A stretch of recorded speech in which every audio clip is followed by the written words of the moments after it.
Hey everybody, welcome to InPsight Radio. I'm Danielle Egnew, and you are a fly on the wall to everywhere. Thank you for joining me for this podcast. And again, I am just so excited to be back in the saddle here with you and to be able to bring through all of these great messages. I am having the best time.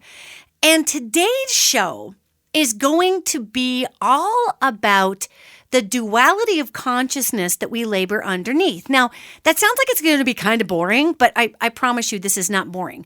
We're going to be talking today about how we actually have never, ever left the vibration of perfection, even though it seems like we are literally living in the biggest crap storm since the Titanic sank, since Nazi Germany was unleashed upon us. I mean, there are many people out there that believe that our times, the times we're living in right now, are literally the end times that are documented in Revelation in the Christian Bible.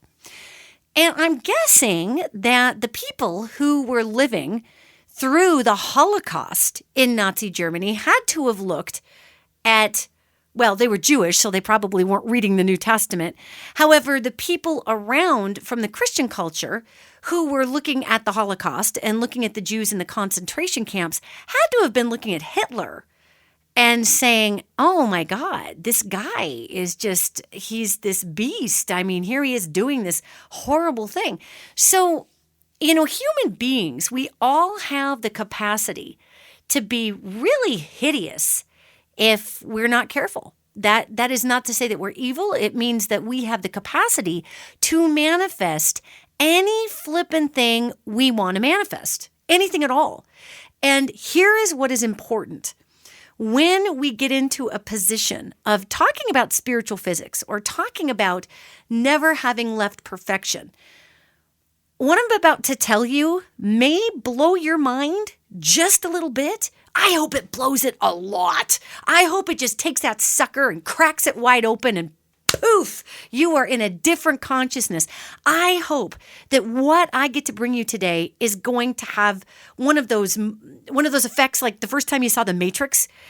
Remember that? The first time you saw The Matrix and you're thinking to yourself, oh my God, when I go home tonight, when I wake up, are there going to be little tiny pins in my body? And am I floating in a pod in a giant computer running off of my electromagnetic energy? Oh my God. Honestly. So the angels that I speak with have come to me, I would say over this last week, and they have really been impressing upon me about the power of our conscious thought and the power of our mind. And yeah. We've been talking about conscious thinking, conscious living. I'm not making fun. I'm simply saying we've heard these terms really since the 70s. So 70s, 80s, 90s, 2000s, almost 2020. So this is almost 50 years of talking about consciousness and how it shapes our world. And now that most of us are operating under just meditating and eating clean foods, and that's how we're getting our highs, rather than searching for the consciousness through the Timothy Leary, LSD method, we have a very specific, I don't want to say a leg up. However, we do have some benefits in this time frame based upon the fact that the ether structure is so thin in actually really reaching through that ether, grabbing the other side and recognizing the other side is this side.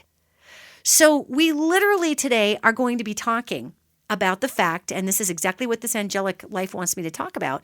We're going to be talking about how we never left the garden. We've never left the Garden of Eden.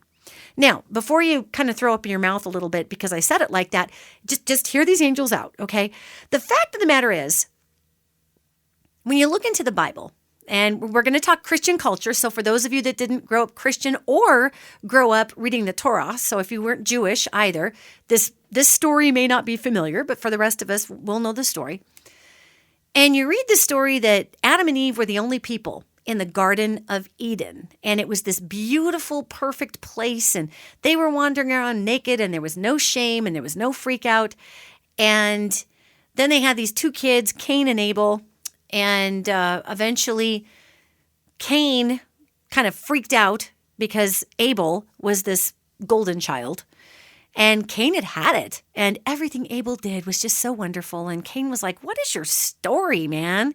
I mean, you were born with perfect teeth. I hate you. I mean, Cain just came out hating Abel. He just came out a bad seed. He was very jealous of his brother. And so he killed him. And this was in the Garden of Eden that Cain killed Abel. Now, of course, all of this transition in the Garden of Eden that took place with consciousness in the Bible was, of course, blamed on Eve, because let's blame the chicks for everything. It was blamed on Eve because Eve ate the apple from the tree of the fruit of knowledge. And Eve was like, well, I want to know things. So she plucked the apple off and ate it. And of course, the devil, or what we like to call the devil in Western culture, was played by a snake in this story. So the devil's played by a snake sitting in the tree, and here comes Eve and says, hey, why don't you go ahead and eat that fruit? And Eve says, well, God said not to because it's a bummer and it'll unfortunately kind of wreck the whole garden and ruin my innocence. And then the snake says, what are you talking about? God just wants you to get your jam on and know stuff. Why would God not want you to eat this fruit? What's wrong with you? So she eats the fruit and then notices, everybody's naked and blah, blah, blah. Well, obviously, there was no magic apple, I'm guessing. I mean, if there was a magic apple, I super apologize to that Harry Potter storyline in the sky. That's my bad. Yet it's my guess that all of this is obviously analogy to the creation of modern humans. And I won't even go there on this podcast about how God put Adam to sleep and removed a rib, and here came, now we know about cloning and off-worlders, and don't even get me started. And no, I'm not saying God is an alien, okay? So the point I'm making here is that Cain kills Abel, and then he gets thrown out because this is after, of course, Eve ruined everything with her stupid apple eating. So Cain gets banished out into the Badlands. That was not the Garden of Eden.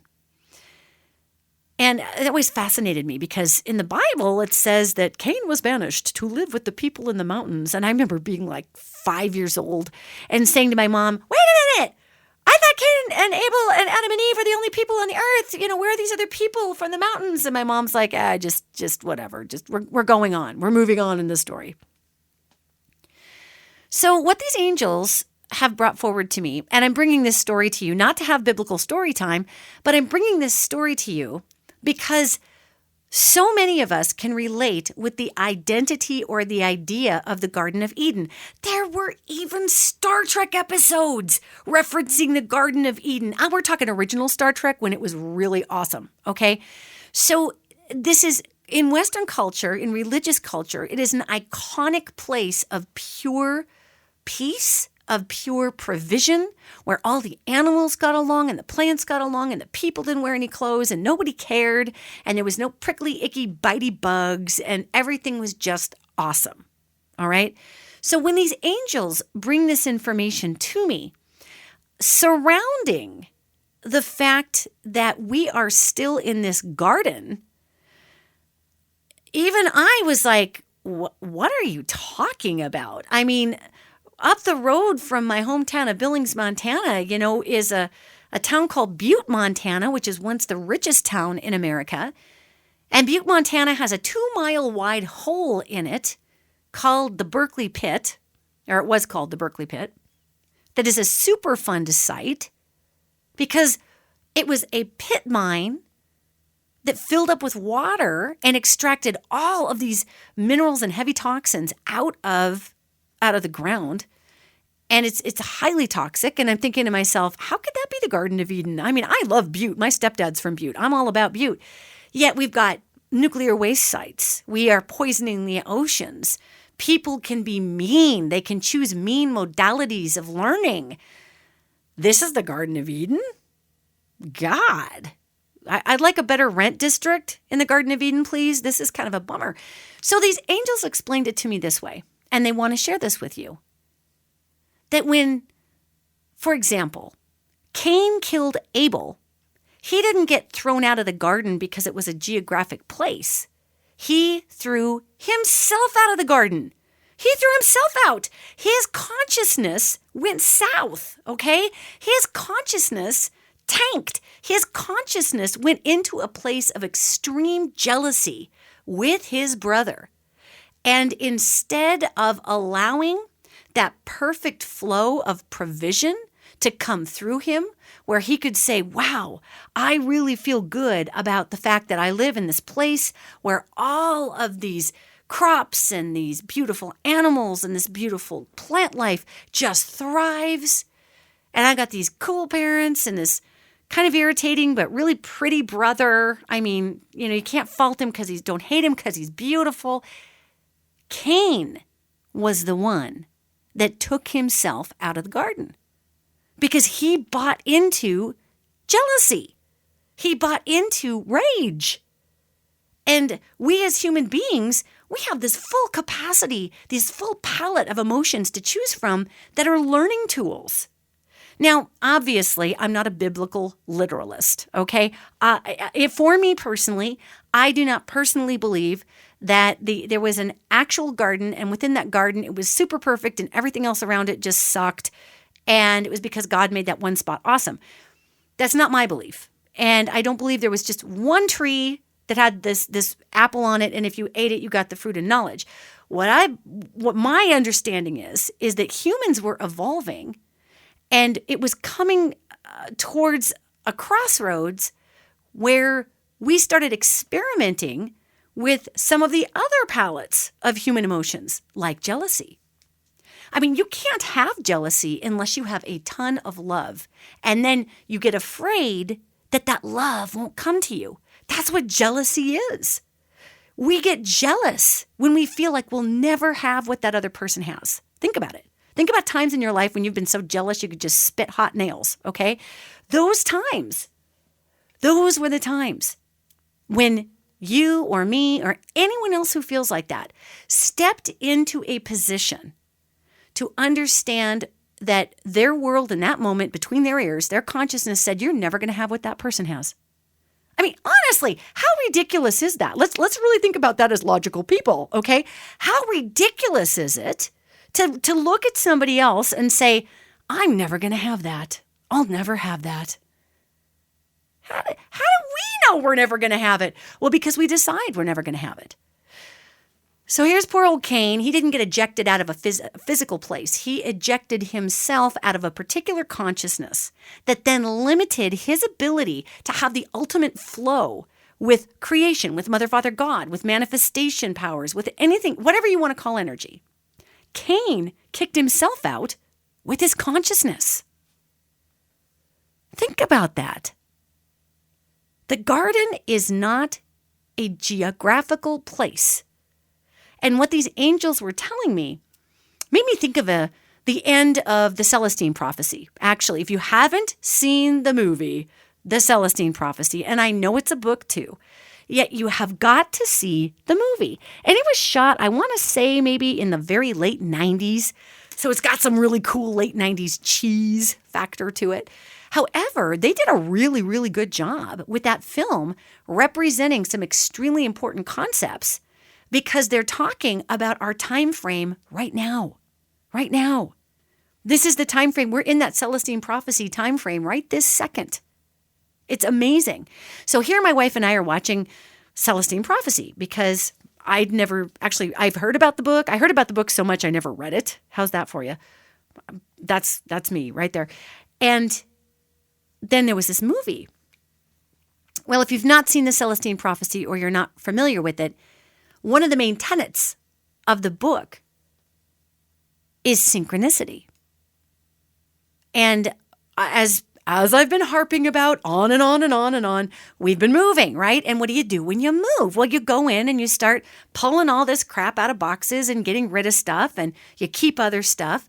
So I was going through a box that I'd been carrying around for probably 15, 20 years. And there were some really cool mementos in there. And there was a lot of crap that had to get thrown away. In this box was a DVD that was still in the cellophane wrap of the Celestine prophecy. I don't even know where I got it. I have no idea who gave it to me. I remember someone giving it to me, but it was such a long time ago. So Rebecca and I were tired, and I said, I'll tell you what, let's take a break, and we'll watch Celestine prophecy tonight. This will be cool. And I literally cried through a couple of parts of that film because I was so moved, because it literally is the time frame that we are existing in right now. And I was so proud of this film production company for the way that they illustrated what they illustrated. And there were actually some pretty edgy effects for the late 90s in it that were kind of cool. And I remember thinking to myself, God, how weird that I'm moving and I happen to come across the Celestine Prophecy DVD, and we happen to watch it, and it happens to be about synchronicities, and then it happens to really illustrate the exact time frame we're in right now, and it also happens to correspond with this massive message that I've been receiving that we have never left the garden, not ever. And of course, so I start just bawling because I'm that girl. I was just crying because it was so delicious to actually see that consciousness somewhere else besides just hearing it through the angelic realm. And it was amazing to see that it was almost 20 years old. I was so excited. And I'm certainly, of course, not the only person, I'm sure, to receive this kind of information from the angels regarding, the fact that the garden never left, our consciousness did. So hear this. Our consciousness, our mind, where we put our thoughts, what we focus on, as we begin to allow ourselves to come out of places, to release, to come out of our relationships with jealousy. Jealousy is a big one.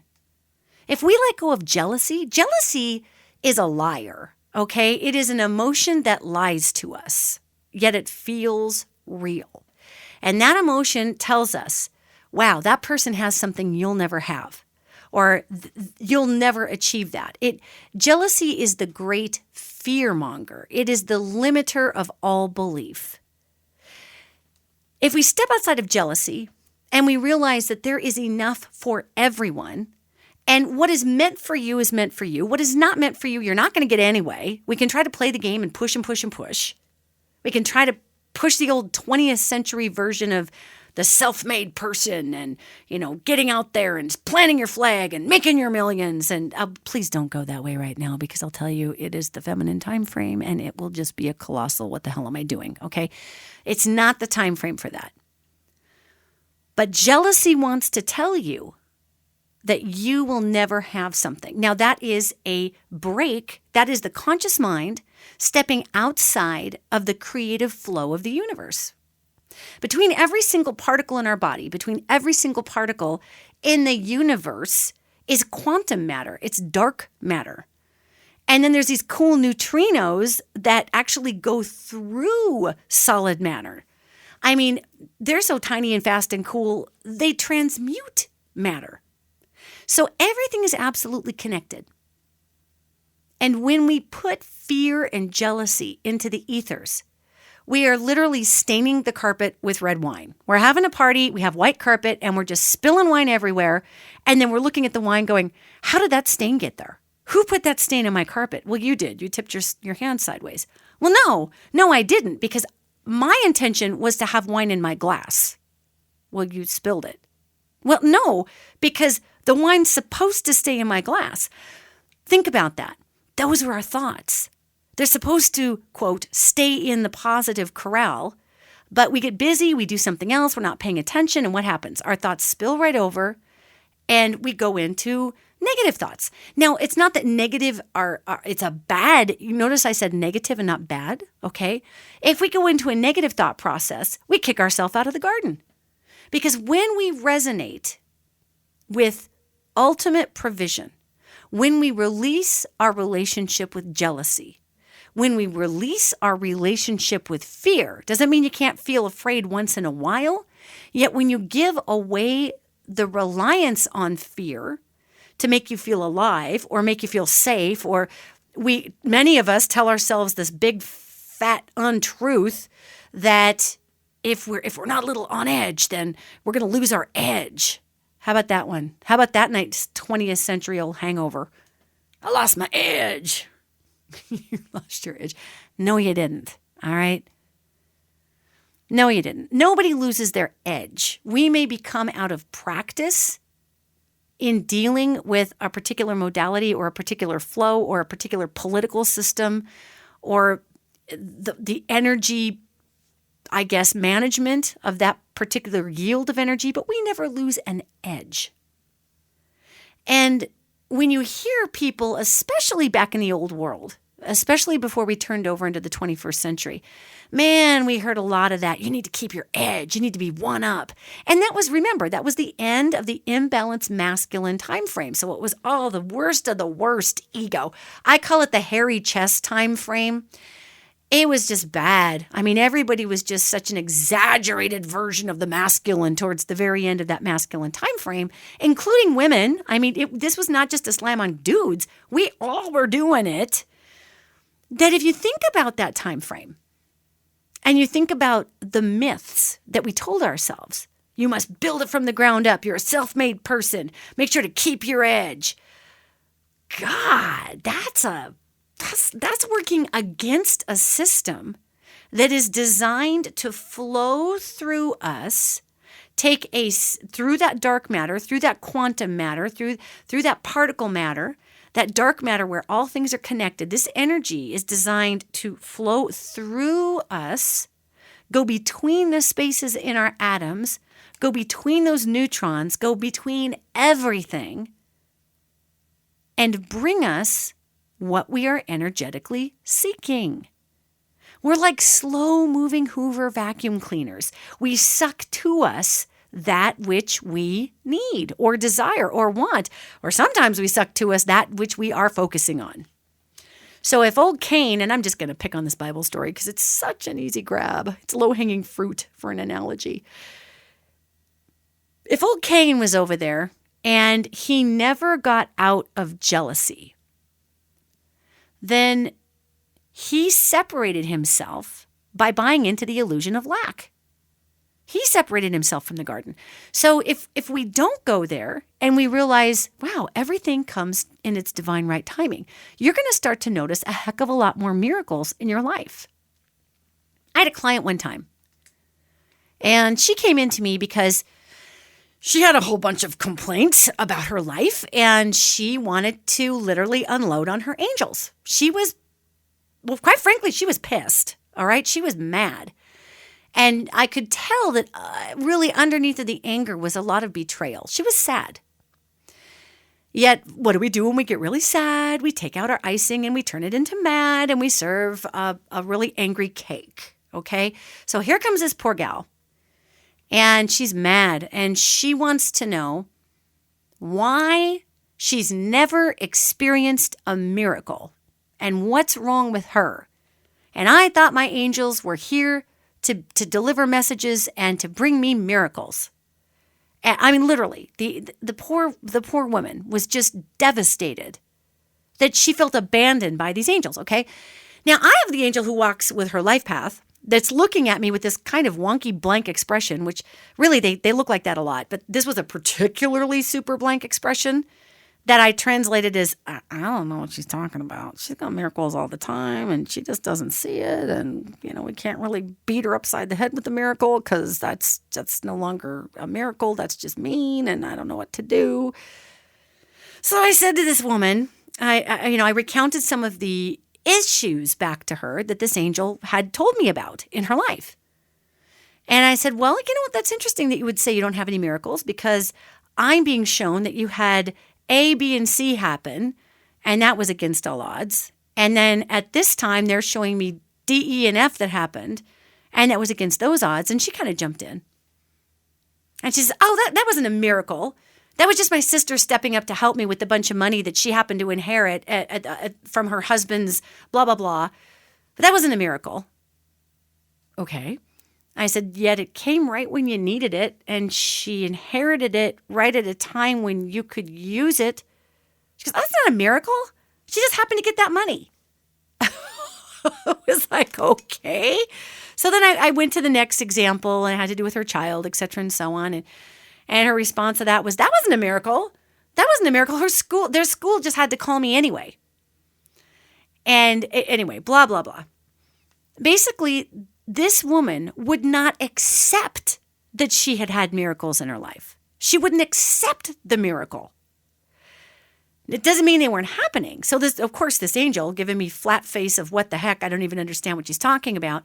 So I said to her, why is it so frightening for you to actually acknowledge the fact that there is a universe that is here to meet your needs, that you can relax this meerkat stance and ask for what you want to receive? And of course, we got to work hard, gang. We got to work hard towards what we want to receive. I mean, it's part of the energy exertion into the universe that creates that conveyor belt effect. We put effort towards something, that energy goes out there, and we are brought back ultimate provision, right? Except that a lot of times we edit that ultimate provision because we put the work out and say, well, I'll never get more than XYZ. And so we get XYZ because that's what we put out. So this gal, who, by the way, I did ask her if I could tell this story someday. So I'm not, if you ever get a reading from me, don't panic that I'm telling your stories on the air somewhere. I mean, I actually asked this woman about this because I was just amazed at the transformation that came with her. Yet she says to me, I can't believe in miracles. And now she's starting to tish up, right? She's starting, her eyes are tearing up. And I said, well, why? That's why you came in here. And actually, I knew that the reason that she came in there was to be tough loved through the fact that she just wouldn't accept the beautiful things that were happening all around her because she had trust issues. And it was all about trust. It wasn't about miracles or mad at her angels or whatever. It was about trust. And I could feel that off of her the minute she came through the door. So we have this big conversation about the fact that these miracles were happening all around her. And she just, the poor baby, she just started sobbing.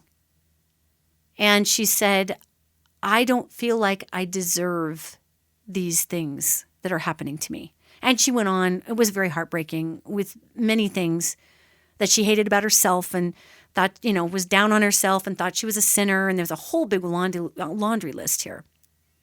So the angels weighed back in and informed her that miracles were not on an earned basis. It wasn't like you either earn it or you don't. That's not how it works.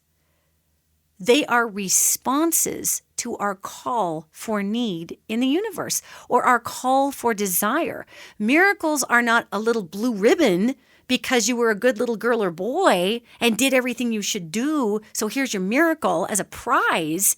They are literally the effect of living in the garden. We live in the garden.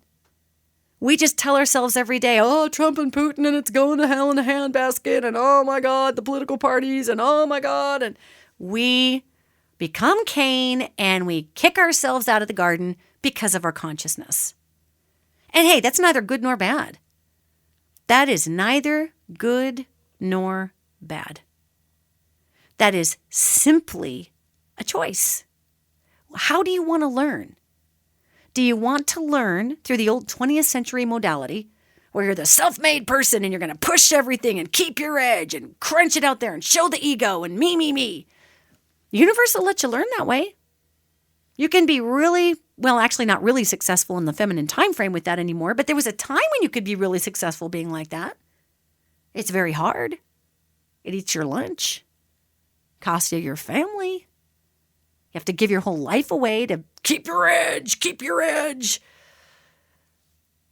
Or we could actually work in the flow with the spiritual physics in which we've been designed. So where we put our focus, this brings back that which is focused upon.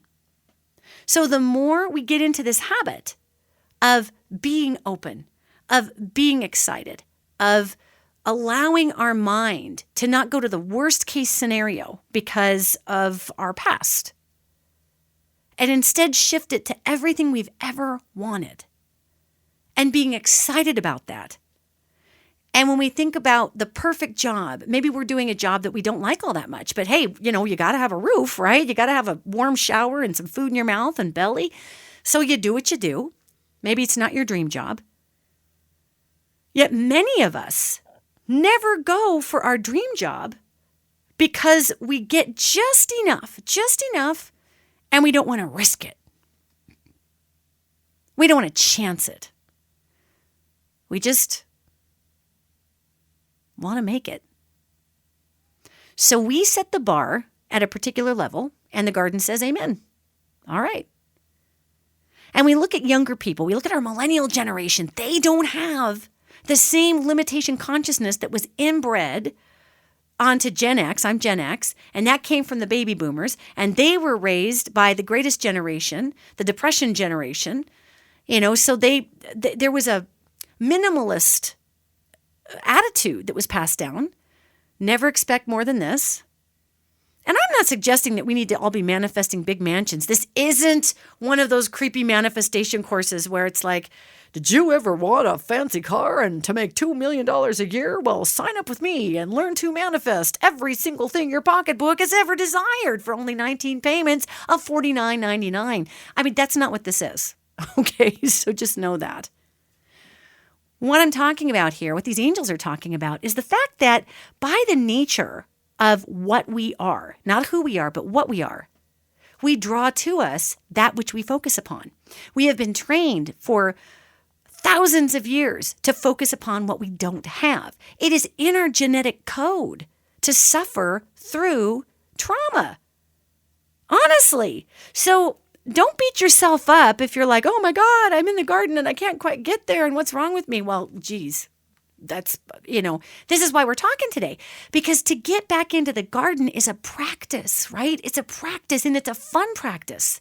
And when you find your mind going into jealousy or rage or anger or fear, all of these particular modalities that basically, for all intents and purposes, lie to us about what our potential is, those emotions lie to us about what the universal provisional energy is. They're just big fat liar pants from France, okay? They lie. Yet we believe them because we've been taught, just like this poor woman, we've been taught that it was safer to believe that we weren't worth anything because then we wouldn't get disappointed. So we're kicking ourselves out of the garden left and right. We're getting the boot, we're getting the hook, we're 86th. And then we get back in there and we think, well, maybe this job could work out. This new job, I'm sending in my resume and I'm so excited and it could work, maybe. And then we send it in and 6 weeks go by and we don't hear anything. And then we go back to our inner Eeyore. Come on, we all do it. We all do it, gang. It's not a criticism of us. It's a habit that's been bred into us that's supposed to protect us, right? So we go into our inner Eeyore. Oh, I knew it. I'll never get that job. And I don't know why we turn into a weird 1990s cartoon character when we sulk, but we do. Oh, that was stupid. Nah. I mean, it's weird. So if we instead of assuming the worst because we didn't hear back in 6 weeks from the miracle job that we always wanted, instead we could just say, wow, you know what? I am putting that job out there. I'm putting that energy out there. I applied for that. I am a rock star in this field. I am so excited to get this perfect job. Wherever it's coming to me, hey, universe, bring it to me. You're seeing I'm applying, bring it right to me. Let me know where it is. I'll sign up for it. Maybe it's a field I wasn't even expecting. Gave me the courage to understand when it comes by to actually bite on it and give it a shot. And I'm just going to say yes, like that Jim Carrey movie. I'm saying yes. I'm just going to say yes. Here we go. Just say yes. So when we allow our consciousness to align with flow, with the yes rather than the no, then that which we desire emerges from the garden. It's amazing. It is truly amazing. Let me give you an example of how this has happened in my own life recently. All right.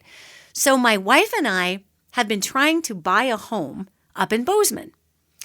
And houses in Bozeman are really a great deal more expensive than houses in Billings. Actually, the only other town in Montana where houses are more expensive than Bozeman is probably Whitefish or Big Fork or Big Sky. And mostly Big Sky and Big Fork are multi-million-dollar homes that are generally owned by celebrities. So we were looking at these houses up in Bozeman, and we were going through this rigmarole trying to get a loan for this house and blah, blah, blah. And, we are blessed with making a very decent income, both of us together, especially. And so we thought, well, this is a no-brainer. We'll get a home loan. Come on, look at this. Well, it turns out, long story short, there's been quite a number of regulation changes since 2008.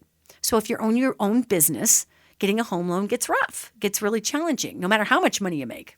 My stepmother is a doctor, and she was telling me a story that years ago, as a doctor, because she was self-employed and owned her own clinic, the banks were like, I'm sorry, you're self-employed. I mean, it's a weird system, right? So we were looking at all these different houses, and finally, we weren't having much luck. And I just said to the universe, I said, you know what? I don't care if we buy it. I don't care if we rent it. I mean, I've got a lot of production stuff coming up. I've got a lot of tour stuff coming up. Whatever. Maybe it's not the right time to be responsible for owning a whole house, because I've got a lot going on. My wife is opening another business up in Bozeman. I mean, we got a lot going on, right? And I just sat back and chilled out. And instead of going into that, I've got to make this mortgage happen, raw, masculine time frame, got to get my edge thing that we all pull forward from the 20th century. And I was sure doing my part with it. I'll tell you, it wore me out. That consciousness completely wore me out. It wore me out dealing with that slow consciousness of all of the mortgage stuff and all the limitation and the fear and the money. I'm thinking, my God, no wonder our money system just sucks. This is the slowest, worst energy ever. I felt like I needed to take a Silkwood shower after dealing with all that. But anyway, so I'm talking to Universe, and I said, maybe we're just not meant to have home ownership right now. That's fine. So I said, if it's rental, if it's buying, we don't care. But I put out there a very specific house in my mind. And it's like my heart was attached to this type of house. And in this house, it had a big river rock fireplace, just, the big old giant ones that go all the way up the wall. And it had the big wall of windows. When you look at one of those triangular cabins, you see that big wall of windows that looks out over the mountains, had a view of the mountains. I mean, it had space, and it was roomy and big high ceilings and lots of natural wood and, really cool countertops and just funky. I'm a Montanan, okay? So I like my rustic stuff.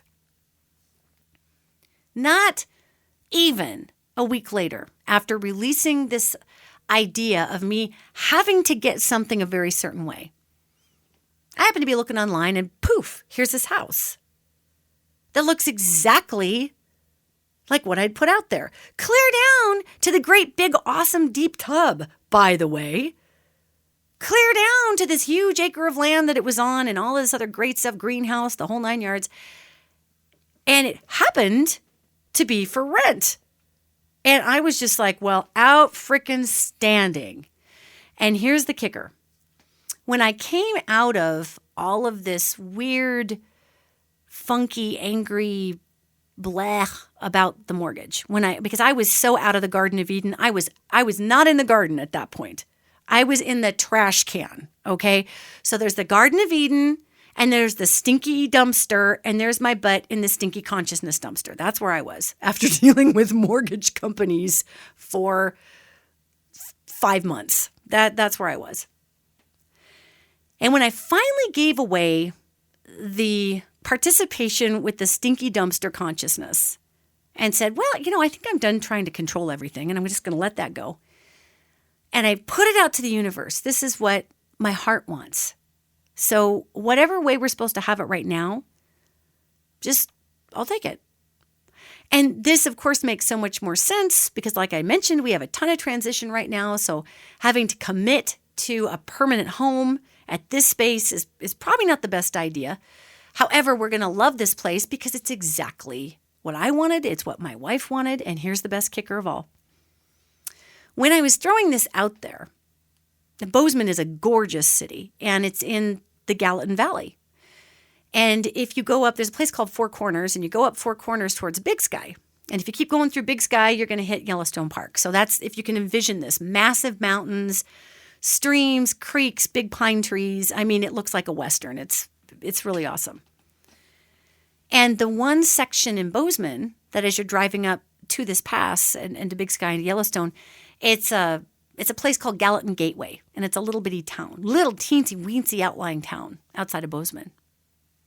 So in my quiet time with the universe, when I actually allowed myself to sit in the garden and to feel the house I wanted, and to see the house I wanted, and to connect with the house that I wanted, I literally said, actually, living in Bozeman would be great, but I'd love to live right outside Bozeman and Gallatin, in Gallatin Gateway.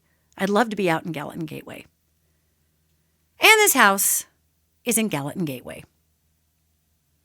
So when we come back into the garden, it's a place where the mind is full of dreams. It's a place where the consciousness is full of endless happy thoughts about how anything is possible. And what I feel drew this house in was the fact that I let my heart connect to it. Literally, I could see this house. I could see pieces of the house. And granted, okay. I'm wired the way I'm wired. I'm a psychic, whatever. But honestly, I could see this house in my heart. I could see that river rock fireplace up the wall. I could see these beautiful, huge windows looking out over the mountains. And I said to my wife, these houses that we're trying to buy up in Bozeman, they're not the right house. And she said, why? And I told her. I said, because our house has this huge river rock fireplace and these huge windows and this huge big plot of land that it's on, and it looks out at the mountains. And these are they're beautiful homes. Please understand, beautiful homes in Bozeman. Yet they were built right up next to each other with little teeny yards and just crunched in, The house existed in the garden the whole time. I kept myself outside of that house by getting into a mindset that would not let me connect with the house, because the house happened to be for rent. And I was absolutely hell-bent on buying by God. Who cares at this point? Really, let me just tell you what's going to happen with our money in the next 5 years, including some really funky mortgage stuff. So it was probably not the worst idea ever, at least in our market, that we didn't buy right now. Yet the point I'm making was not to eat up this whole podcast telling you my house story. The point that I wanted to share with you was that we all fall outside of the capabilities of the garden. And we get in the trashy, stinky dumpster place of thinking, and that's literally what we're going to attract to ourselves. So I could tell you this story and say a miracle happened. I could reframe this and say there was a miracle in my wife and my life. Because right at the end of our rope, when we really couldn't find anything, and geez, we weren't going to do loans and nobody's going to loan to us right now, and blah, blah, blah, out of nowhere came this house. I could tell you that story too, because that's true. But it really wasn't out of nowhere. Universe, God, the quantum field, the lucky rabbit foot in the sky, your higher self, however you look at this incredible connected energy that provides for all of us, that has a consciousness. That consciousness heard my heart. And because I relaxed and just let that ideology, I let that image out like a bunch of butterflies right into the wind. I just let it out there because I had no idea how that house would come to us.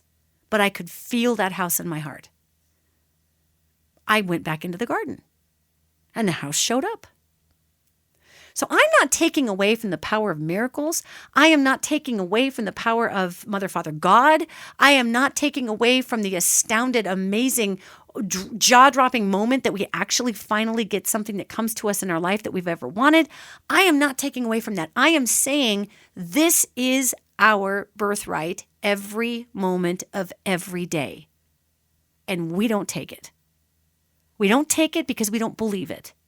We don't believe it because we've been born into this weirdo matrix where limitation and breaking through limitation is the metric of what kind of a powerful person you are.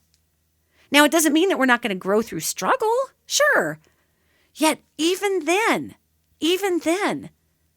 I've talked to these angels a lot. And they've never once told me, well, no, actually, you absolutely positively have to struggle. That's just part of your deal. We think that's part of our deal. We tell ourselves that, struggle is part of the human experience. Well, it is. It is part of our human experience. But it's because we put it out there. We don't have to struggle. I know. It sounds asinine, doesn't it? You kind of love it. You kind of hate it. You kind of hate it, don't you? I mean, it sounds impossible to just be able to feel something in our bones, to feel it in our body, and to release that feeling into the ethers without judgment, without jealousy, without worry that it's a pipe dream, without conditions that it has to come to us in A, B, C, and D. When we can simply release the feeling from our chest, from our heart chakra, into the world, then we're in the garden. And the garden, it'll bear the fruit. So right now, okay, while you're listening, if you can, if you're not driving or ironing or doing something that would involve your complete focus, imagine your heart chakra, okay? Just focus on your heart chakra. And it doesn't even have to be a big thing. Because I got to tell you, when I was talking to Universe about this house, I wasn't sitting in a perfect circle with sage burning, surrounded in crystals, with my Om clothes on. I don't even own Om clothes. I don't even know what that is. I just made that up. So, I was just literally talking sideways to Universe, kind of in a daydream, really. I think I was driving. And I was just kind of like, blah. And then I mentioned it to my wife. So while you're doing whatever you're doing, especially if you're not doing anything that demands a lot of focus, envision in your heart chakra the feeling of what it feels like to actually receive that thing that would give you such rest and peace. And it's got to be something that you can actually feel. I mean, we'd all love $25 trillion, okay? Yet, if you can feel $25 trillion, go for it. That's out of my pay grade to feel that. I was doing pretty well with the River Rock fireplace. That was about my threshold. So for you, put that inside of the heart chakra. Put it in there. And feel the incredible feeling of what it feels, say, if you were sitting in that home that you can see. Look at it. Look at the hardwood of the carpet. Look at the kitchen. Look at the light fixtures. Look out the window. What kind of view does it have? If you're looking for a job that makes you more happy, put that job, that perfect job, put it in your heart chakra. Feel what it would feel like to go to work every day, maybe you work from home part-time. Maybe you get up, feel what it feels like to keep your pajamas on and go make your coffee in the morning and just take your morning beautifully at home and sit on your couch and ramp up to go to that computer in your back room to start half of your day. Feel what it feels like to get the money deposited into your account from that job that pays you better because you're doing the work you love. Feel what that feels like. And now let it go into the universe. And you tell the universe, this is what I'm looking for. This is what I'm looking for. This is what I'm looking for. And believe me, they get really specific. When I was telling them, River Rock fireplace, big old open windows, pretty mountain views, I can see it. This is the house that's ours. I know it. I can feel it in my bones. And by the way, I'd love to live in Gallatin Gateway. Poof, there's the house. I mean, it was unbelievable. And I am super thankful to Mother, Father, God. I am super thankful to Universe. I was so excited to get that house. And the fact of the matter is, the house is excited to have us.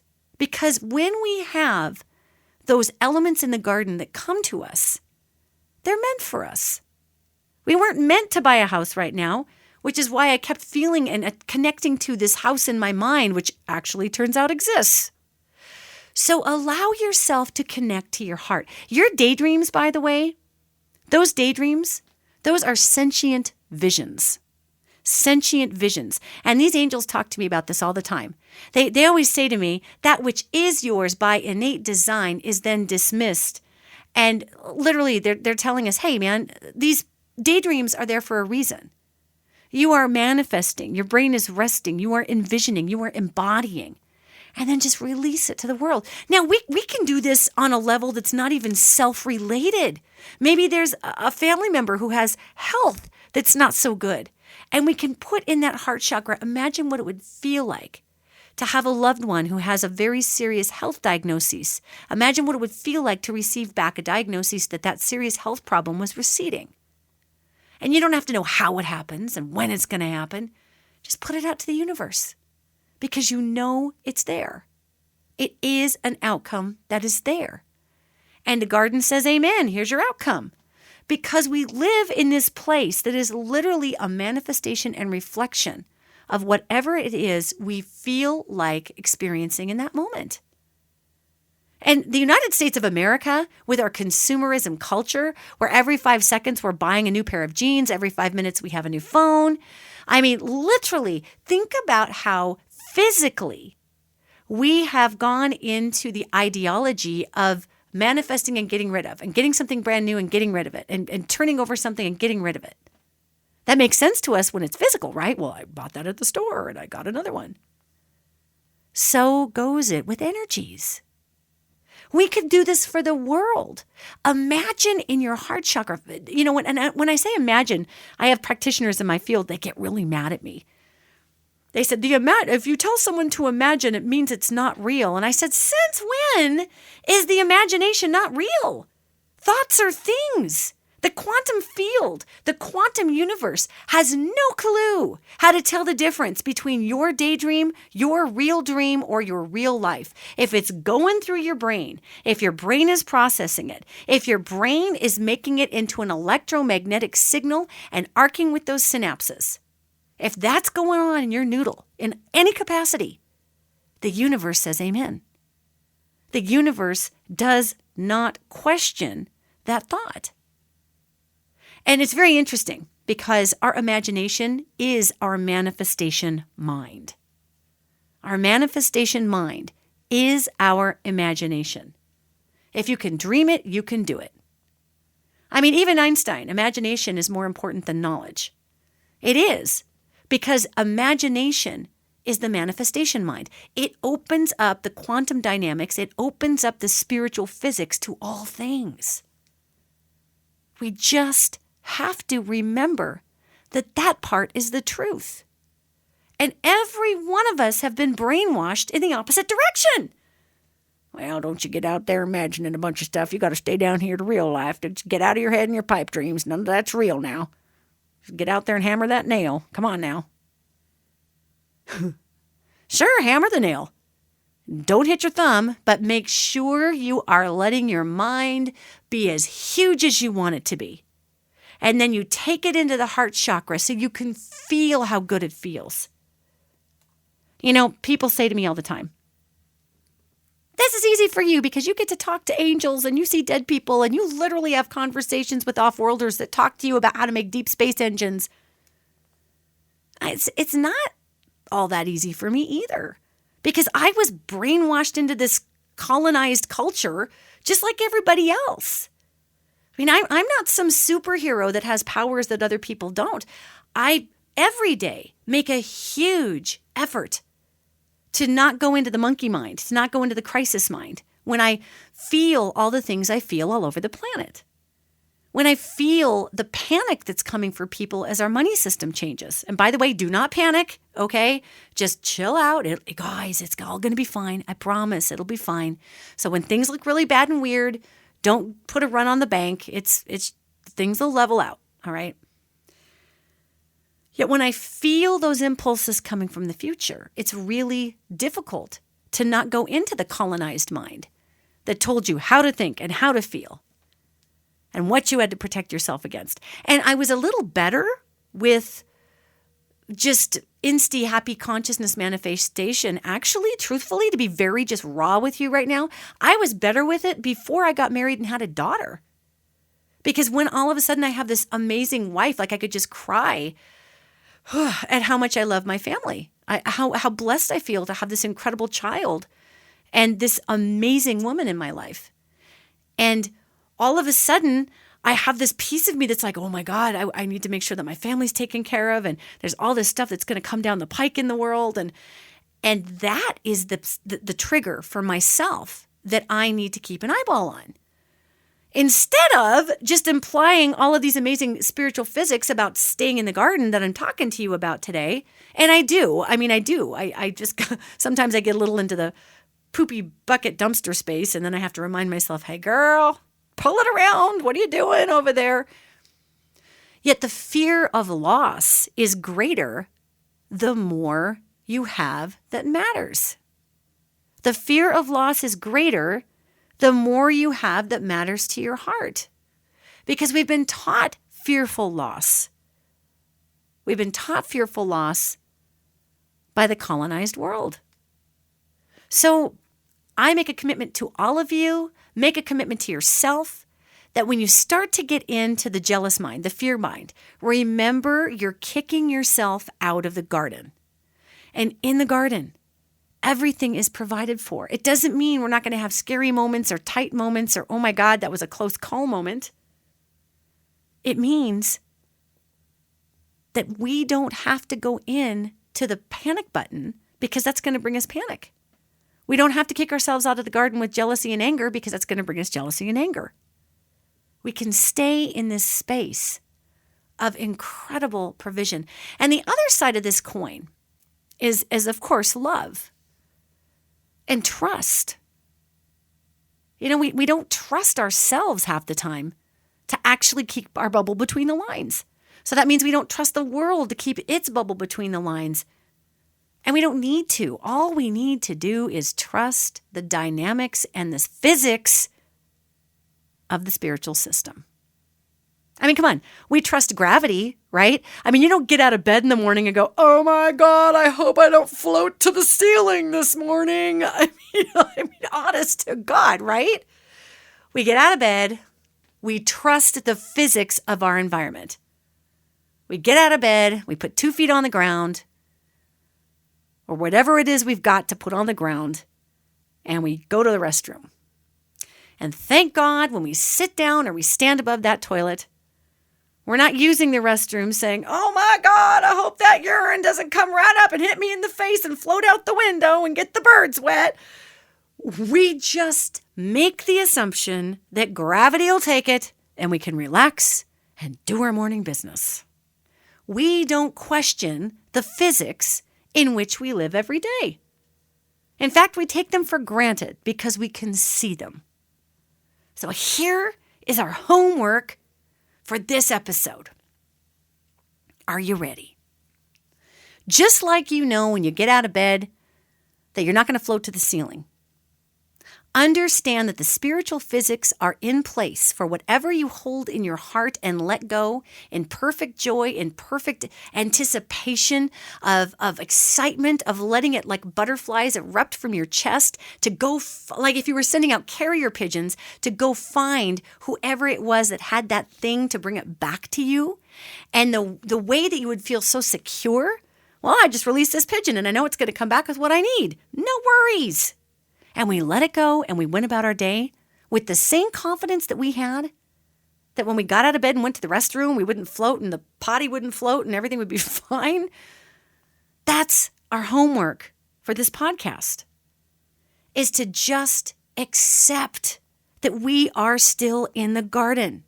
And just because we don't see a result in 5 seconds after that pigeon takes off and we lose sight as it flies around the corner and goes over the trees and over the buildings, we can't see it flying every flap. But we know it's going to come back with what we need. Because that's what it does. That's what the universe does for all of us. Because we have never left perfection.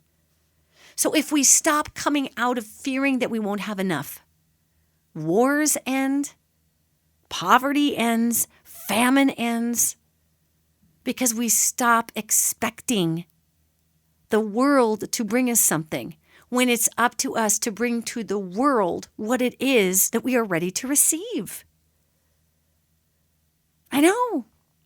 It's a weird mind bender. And please have grace with yourself if you find yourself really struggling with this. Many of us many of us have had really, really tough backgrounds and tough lives and have gone through some tough stuff.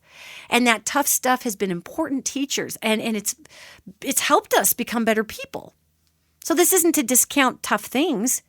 It's just time. It's time for us to accept the spiritual physics with the same surety as we would accept physical physics.